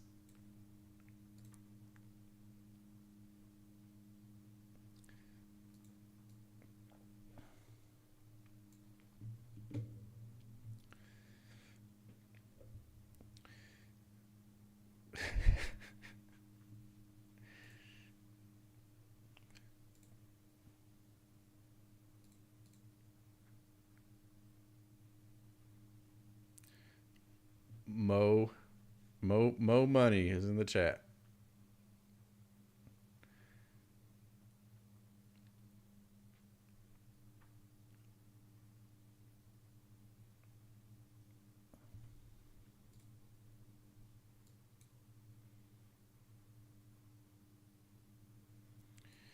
So expecting some kind of second leg up here. And like we were talking about with the second leg trap. So first leg pullback. Second leg looks stronger, but is in fact just a trap. So might get that here. First leg pullback. Second leg looks stronger. It looks like it's breaking out above the high of the day and then doesn't. It's not a breakout. It's just a second leg trap in a trading range.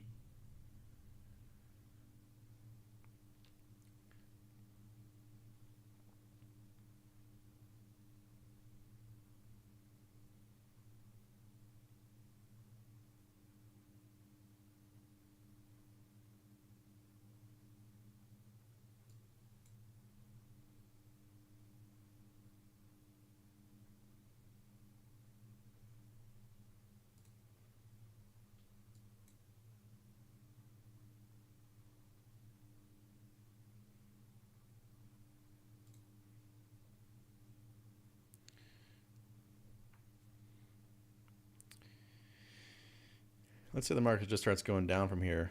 We don't get that second leg. Probably be a good area to be buying down here.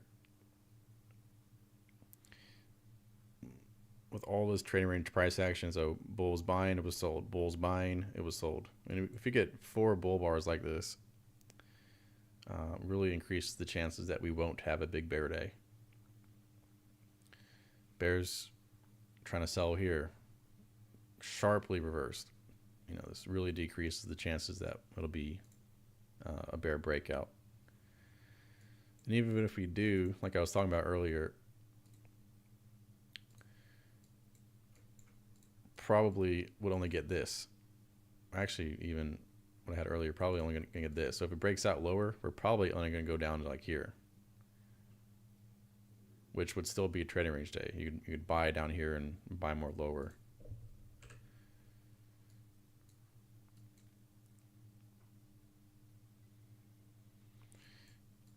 Nothing really surprising here. So far, we're not getting the second leg up. But we're in an environment where strong moves reverse. Yesterday, it was most bearish here and reversed. It was most bullish here and it reversed.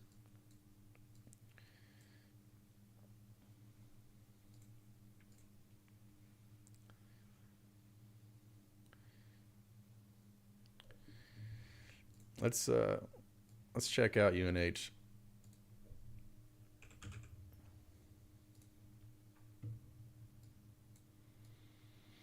I remember, I think there's been two different pieces of news, like big pieces of news with UNH. I mean, one was when the CEO was shot, and then there was a second. Maybe Wiz, you can catch me up. The second one, they had some. Their new CEO. He did something, and then that caused this drop here.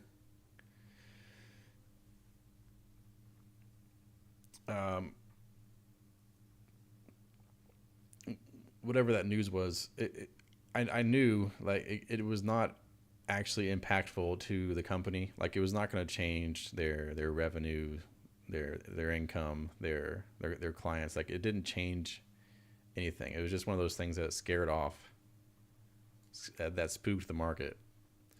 So like after it had already had this prolonged drop, and then this drop here, and then this one, like when you see that, and then you get like this was caused by that sudden CEO news, whatever that was, but it was not material, like not seriously material to the company. So like after you've already seen a big drop, and then you have some news that comes out that really doesn't impact the way the company does business and their profits, all it does is just push the stock even further. Like that's a great buying opportunity.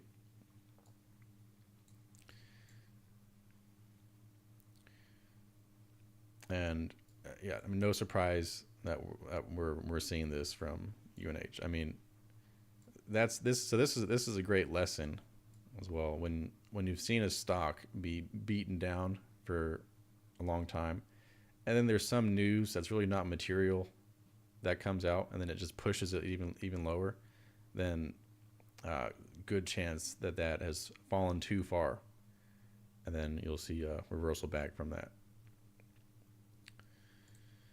So actually, what I did when that news came out, I didn't buy UNH, but I bought the Dow futures, and so I bought like the micro Dow, so the MYM, and that's how I played it. I didn't buy UNH directly, but I was like, well, UNH is a key component of the Dow. It's the Dow is price weighted, so we've seen the UNH drop from 600 to 250 in a month, that had a really bad negative weight on the Dow. So I bought the Dow. So I wasn't directly buying UNH, but I was like, well, the Dow's down in general, so we'll probably this reversing back up will pressure the Dow to also be pushed back up. So that's how I played it. I guess it would have been better to just buy UNH directly.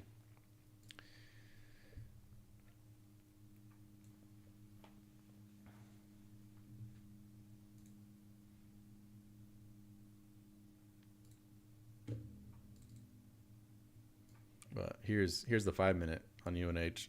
Whoop.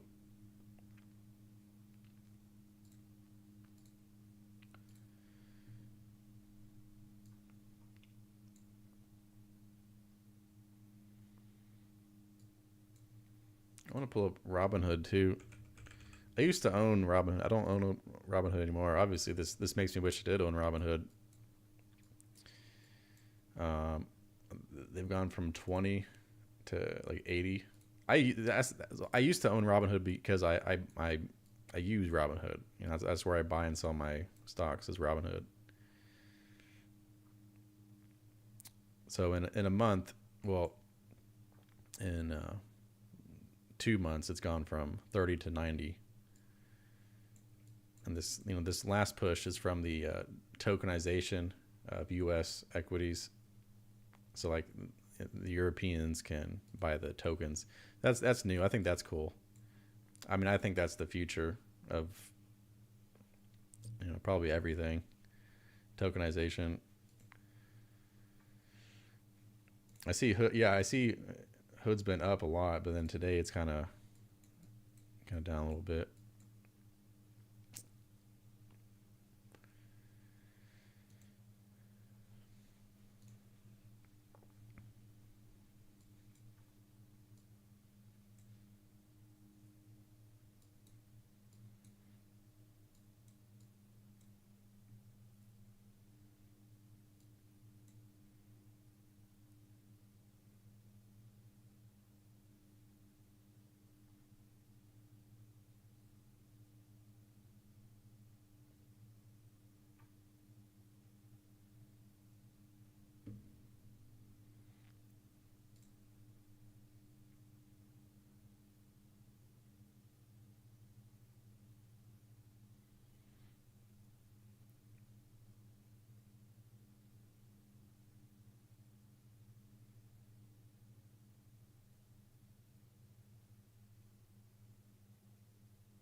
I would like to do a scalp here.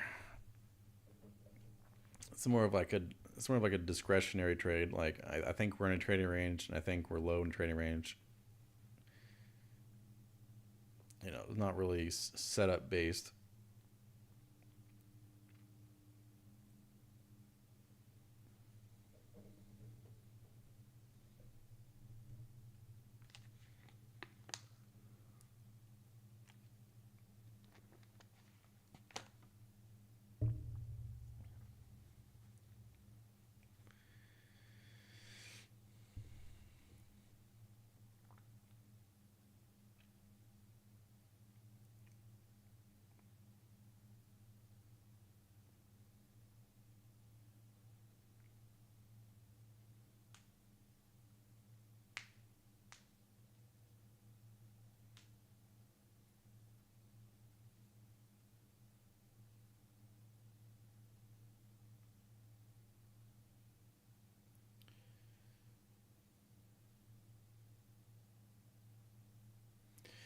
One thing that scares me, and I was talking to JSP about this earlier. What scares me about trying to do a limit order trade and scaling in currently is like there's so much news driven. Like, I mean, at any point a tweet can come out and it just changes your whole premise, and that's not. Let me switch to a. So I'm on the sim. So let's say I'm Order short. filled. Let's say I have a wide stop. Let's say I'm doing limit order trades, wide stop limit order trades. Um, if you have your stop close like this, if you're doing a swing trade and there's news and it hits your stop and market goes up, that's not a big deal. I mean, your stop was close. But if you're doing a limit order trade and you're have a wide stop like that, then if the news goes against you, it's like game optimal, uh, game theory unoptimal. Like if the news is good, if the news is bearish, the market goes down. I only profit a little bit. It's just a little scalp. But if it's news is bad, then I lose a lot. So like in a news driven environment, like the game theory optimal uh, bracket order would be a swing trade. Your stop's fairly tight, and your reward is far. So 50-50. We don't know we don't know what the news is going to be. But if news just comes out, well, if it's bullish, I take a small loss. If it's bearish, then I get a huge win. So We'll see. I haven't made my Order mind up yet filled. if I'm going to try to buy somewhere down here.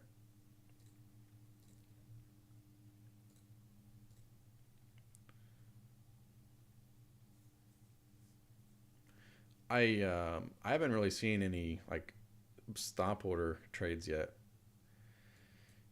I mean, you can argue here, some through here, maybe this.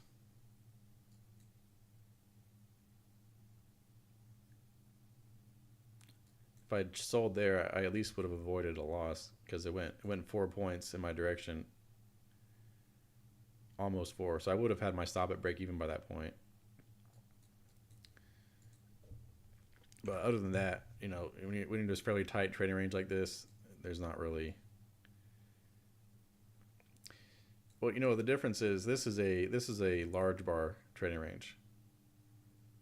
Like yesterday was like a normal sized trading range with the bars aren't too large. But then you look at this, and you get, yes, it's sideways, but the bars are very large, so it's really difficult to trade if you're trying to do stop orders.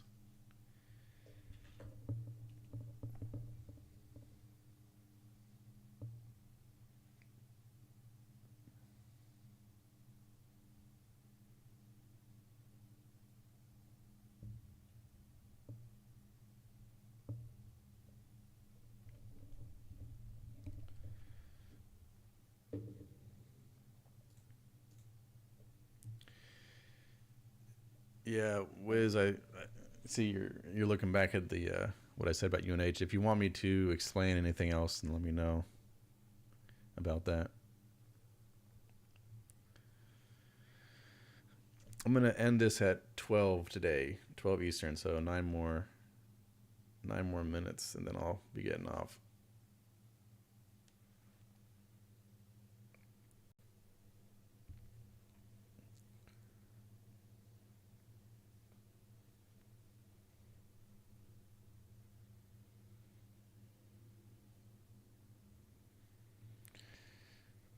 You bought and you're looking to hold through the July earnings. Yeah, I mean that sounds reasonable.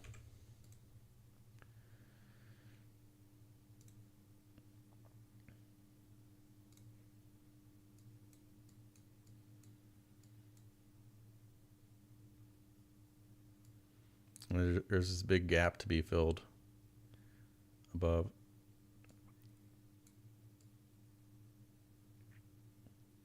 I mean, I really don't, know much about UNH, but like, I mean, if they're a healthy company, then like good chance they'd be coming back and filling this gap. Like if they're still going to be there in 20 years, like if like I assume they will be. I don't, I really haven't researched them any, but like if they're a healthy company and like they're good, like they're going to be here in 20 years, then like I'd probably at least hold until it closes this gap. And I say that because I wouldn't want to, like, if they're a failing company, they're being outcompeted. Then I wouldn't want to hold to try to get back to this gap because they might just continue to trail lower and lower forever. But if they're a good company, then if they're strong, then one day they're gonna come back up here. So based on that, I'd be more willing to hold and add on, and so that's kind of, so for me that is where like the fundamentals do come into play. Is when I'm trying to decide on that.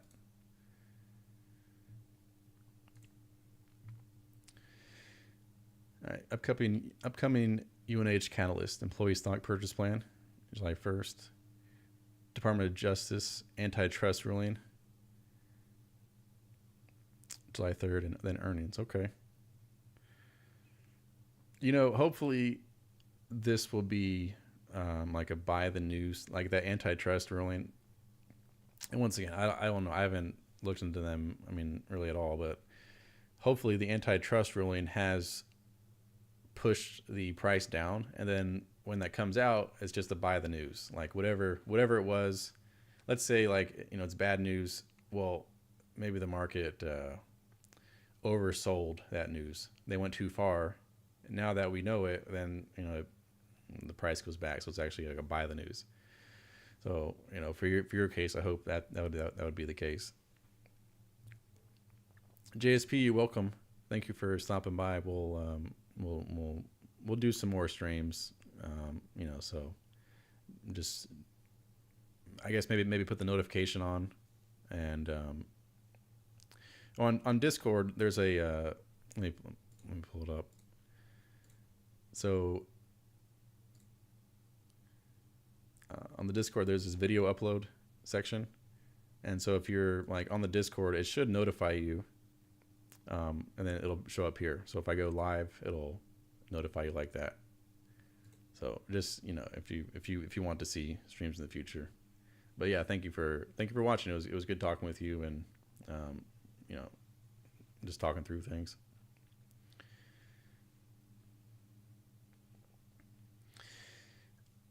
Yeah, AI.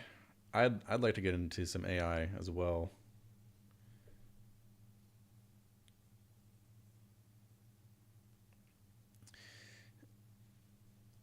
I want to pull up something, and I'm going to talk about it about like bubbles and in like innovative breakthroughs that have, and like how they turn into a bubble. I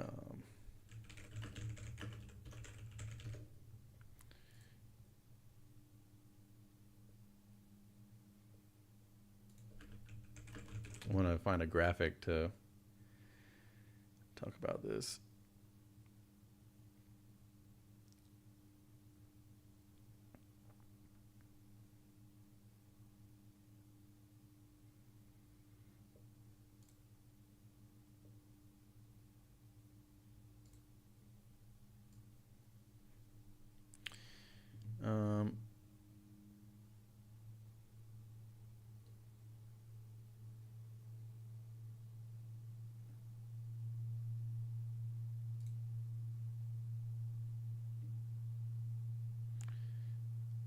UNH is a broken stock. Oh, I see. It's a broken stock, not a broken business.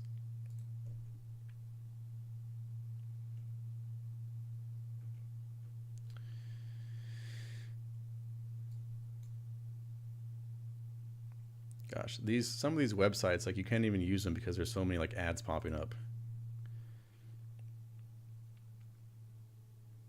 I mean, this isn't the exact chart that I was wanting, but here you can see here's the .com crash, and right. So like was there was a .com crash, but was the internet a fad? Was it something like, no? I mean, it was completely groundbreaking. I mean, it changed it's changed everything. And now the market is way higher than even at the at the top of the .com crash. So when you think about like AI or biotech, quantum computing, like all this stuff, like maybe it's in a bubble now or maybe it's not, but like let's say it is in a bubble, and then there's a big pullback in those sectors. Okay, but like 20 years, I mean, everything's gonna be AI. It's all gonna be quantum computing. It's all gonna be biotech. Like that's what's gonna be important. It's not going away. So, yeah, I mean, when we see like when we see like an AI bubble and a crash, then I'll be very interested in getting in on like a quantum computing crash or AI crash, something like that. I'd be very interested in that.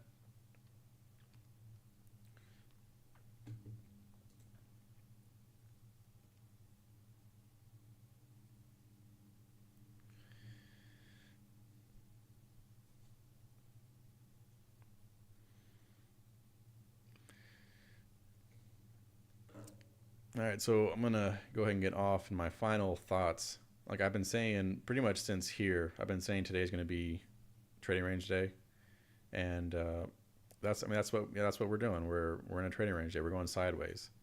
Big moves like this get sold, and big moves down get bought. Looking at the daily chart, I think is further evidence of that. We're far from the moving average. Bulls are not too eager to buy, and bears are not too eager to sell because we have been so bullish. So we're kind of just in this sideways market with the moving average being pulled up.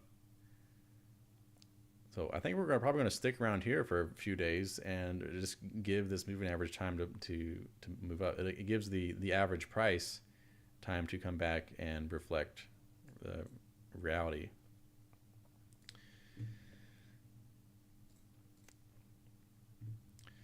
So Mo Money, Wiz No Fear. I don't know what you want to be called, but thank you for stopping by. Thank you for stopping by the stream. And like I was telling JSP, we'll be doing more streams, so just, you know, be on the lookout for that, and definitely stop by for the next one. All right, I'll see you next time.